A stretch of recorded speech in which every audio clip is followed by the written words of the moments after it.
FM News Talk 97.1. On demand audio. Welcome back into the Mark Cox Show. Happy that you're with us this afternoon. And we've obviously been covering the fallout from the email announcement earlier by the FBI. The Clinton campaign has come out and said they're glad to have this behind them, this portion of it. But admits that it was a mistake, so they're going to try to soft pedal this until they get their final decision from the Attorney General. We'll continue to talk about that. We've got this vote coming up, possibly in the House, on some sort of gun control bill. And I'm hoping that Congressman John Shimkus can shed a little bit of light on what that's going to look like. We'll get him on here before the end of this hour, so be sure and stick around for that. And I do want to mention, if you are on Twitter, we actually have a live Twitter poll going. We're going to have the results of it tomorrow. So before I forget to mention that, let me just mention it real quick. If you could go to at Tony Colombo 971, at Mark Cox 971, we've got the question up there, and it deals with the FBI's decision today. We want to see how you feel about it. They ruled that she was extremely careless, but they recommended no charges. Was justice served? Feel free. We've already gotten a large number of votes in the last couple of hours, as you can imagine. So feel free to get on there and vote and let us know what you think. Right now, we are honored to be joined by John Brunner, who's a candidate for governor in the state of Missouri. John, how are you? Good to be with you. In the Marine Corps, they always challenge you, lead, follow, or get out of the way. I'm ready to lead. Ready to lead. Ready to go. And leading in the most recent polls, as I saw, right? We are leading in the most recent polls, and it's resonating across the state. The issue is jobs, jobs, jobs. I'm the only person running as a business guy who's created thousands of jobs, brought millions of dollars of business back to Missouri. I know how to do it. I don't need the talking points. I'm ready to get to work. Well, you know, the thing that gets under my skin in a political campaign is when I see ads that are just dirty, in my opinion. And I know there's one running against you. There's one running against Josh Hawley right now that really bothers me, alleging that he supported terrorists or something as an attorney, which is, if you know the truth about it, is just complete garbage. In this particular case, they're attacking you, alleging that you didn't pay your taxes or something like that, or you're sheltering money overseas. I just wanted to let you get on the air and explain this, and really, I think you'll end up getting more support out of the whole thing. Well, all of this is false and misleading. It's a pack of lies, and that's what happens in politics, especially for people that can't be bought. You know, every person you hear running for office, I don't care what level, they all say, I'm going to fight for you, I'm going to fight for you. And, you know, all your listeners know that. You all hear the fight for you. But the problem is, once they get elected, they're so integrated and beholden to the big dollar donors, and they don't have the freedom to fight for you. And folks know across the state, I can't be bought. In fact, one of my opponents calls his contributors investors. What do investors want? A return on their investment. Yeah. I mean, and this is why these vicious attack ads, I've paid all my taxes, I haven't had the liens. Everything is false on these ads here. But, you know, if you're going to get into politics, that's what happens. And I tell you, it's really tough on my wife. My grandkids here, you know, they're too young. They're 8 and 6 year old. They're watching this the other day on TV, and they came crying, what's wrong with Pappy? What is this? Well, folks, that's why we need an outsider, a business guy in there to get the job done. We've tried the politicians. Time to let them have a break. Bring in an outsider, a constitutional conservative to get the job done. Yeah, and you think that's resonating with people. You said you talked to John Ashcroft the other day about these attacks. At the parade, it was interesting. Janet came up to me and she says, you know, those attack ads, those going to work in your favor because people are fed up with that. And then I bumped into John Ashcroft. This is a parade in Marshfield, and he came up to me and says, John, this is ridiculous. All this stuff is false, not true. And I said, well, I don't know what to call him, governor or Attorney General Ashcroft. Exactly. But, you know, I said, you've been through all those things. And that is the issue in politics. When good people get involved with the right motivation to do the right job for the right reasons for the people, you can expect to get attacked and hit. So, you know, hey, that's behind us here. I mean, I'm sure there's going to be more coming down the road, but the net impact is that my message hasn't changed because I haven't changed. I'm a business guy. I'm a Marine. I'm a lifetime constitutional conservative. I've served on the mission fields, and I'm volunteering one more time. As I raised my hand many decades ago as a Marine to defend this Constitution from all enemies, foreign and domestic, that oath of office has no expiration date. So I'm in for the fight. I'm ready to do the job. And we have less than 30 days here, August the 2nd. And I'm asking everybody listening to bring in the outsider, to bring in the Marine. You know, the governor's office here recently hasn't really been used this way, but it is a bully pulpit to get things done.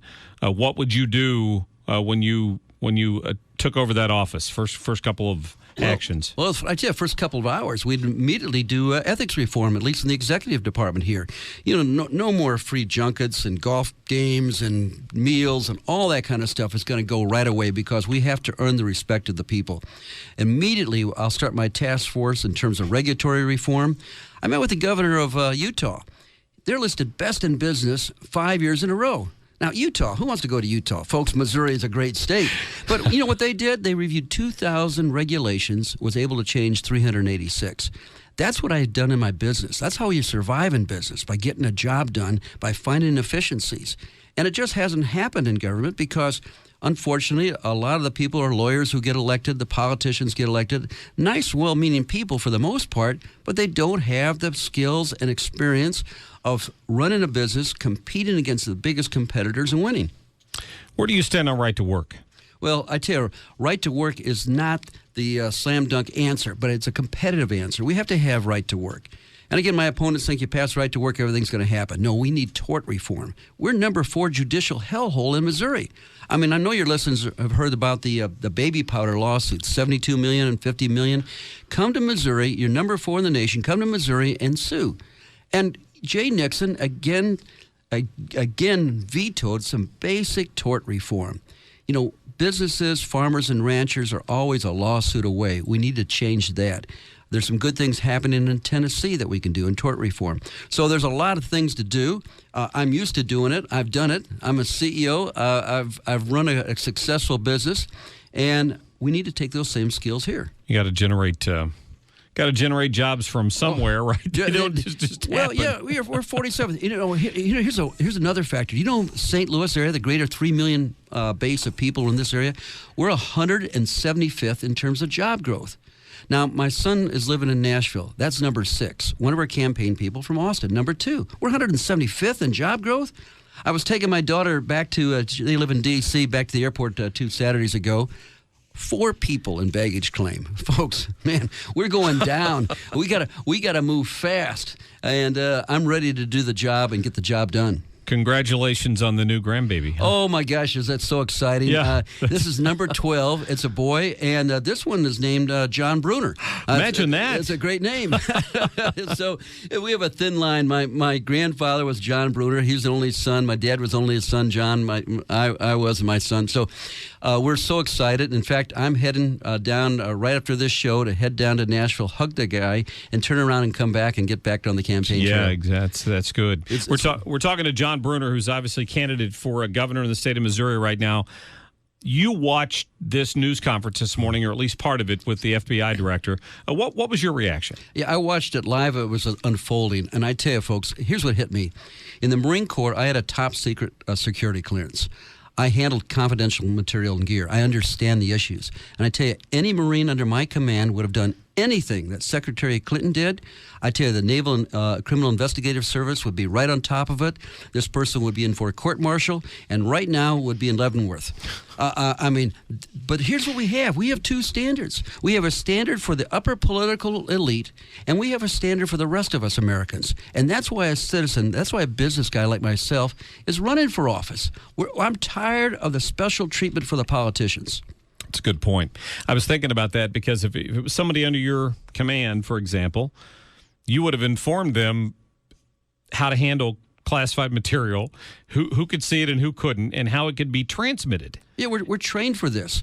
And first of all, there's an extensive background check to get the top secret security clearance, and then there's training in terms of handling this confidential gear. And I was aware, in fact, one person in our battalion, he was a warrant officer, mishandled some sign-off, basic sign-off. There was no really national security issues, but he handled a procedure wrong, and he was written up, and his career came to a quick end just on a procedure. Folks, I tell you, we have two standards here in this country, and it's about time to bring the politicians home and bring citizens elected to get the job done. And I tell you, when I'm the governor of Missouri, it'll all be about the people, not the special interest. I'll bring my Marine training in there, my business training, my core values, my constitutional principles. And folks, I tell you, we're going to be hitting the ground running. 2017 is going to be a great year for Missouri. I heard some caller earlier question whether or not Hillary Clinton would be able to get a top secret security clearance given what given what we learned today. Oh, it'd be impossible, folks. Listen, anybody who understands this, there is no way she would pass a background check. I mean, and she wants to be president. Folks, I want to warn everybody. This Washington, D.C., the presidential campaign is a big distraction. It's important. I agree with it. Hillary is not an option. Her Supreme Court appointments are not an option. Continuing on with the EPA is not an option, Obama. But we also have a guy who's our Attorney General right now who's supporting Clinton, supporting Obama. Chris Koster wants to be our next governor. We don't need to bring Obama to Missouri in this campaign for governor. We have a clear, compelling choice with John Brunner. And that's why, like we talked, the attack ads and everything that's going on. But that's also why I'm number one in the polls here. But please, folks, I'm telling everybody, get out and vote. My friend Matt Bevin, who's the governor of Kentucky, he won by 83 votes. So if we get a few of your listeners to come out and vote August 2nd, we'll have a landslide. We'll win by 84 votes. That's funny. That's good. Matt Bevin, correct me if I'm wrong, John, was the one who tried to primary Mitch McConnell, didn't he? Yeah, he ran for the U.S. Senate, and he lost, and he rebounded back as a manufacturer as governor. I ran in the U.S. Senate. I was hit by Claire McCaskill and Harry Reid with their stupid lies and attack ads. I'm rebounding back, and I'm planning to be the next governor of Missouri. If the citizens of Missouri will stand with me and vote for me. I tell you what, Matt Bevin is shaking things up in Kentucky. You going to do that in Missouri? Oh, he is. It's incredible. But see, his Senate is Democrat. I tell you, the reason why this race is number 2 in the nation by the Washington Post is because we have a great majority, supermajority in our House and our Senate, with John Brunner as governor, with a great attorney general. Can you imagine what we're going to do and the difference we're going to make and the influence we're going to have across the country for other governors and other attorney generals? Yeah, it's going to be a great day for Missouri come January. What's the website again? It's johnbrunner.com. Get on the website. Hey, put on a bumper sticker. Get a yard sign. Start a conversation, folks. A lot of folks are getting involved. They've been fed up. They've never been involved in politics. They don't know what to do. I tell you, it's simple. A yard sign and a bumper sticker. Go into our webpage. Get that. Start a conversation. And people say, why are you voting for John Brunner? You don't have to go a whole bunch of policy. Just say, hey, he's a Marine. He's a business guy. He's used to getting a job done. And I appreciate your support, johnbrunner.com. Very good. John, always a pleasure to see you. Always good to be with you, and I appreciate it. And I tell folks, we can take this country back one state at a time.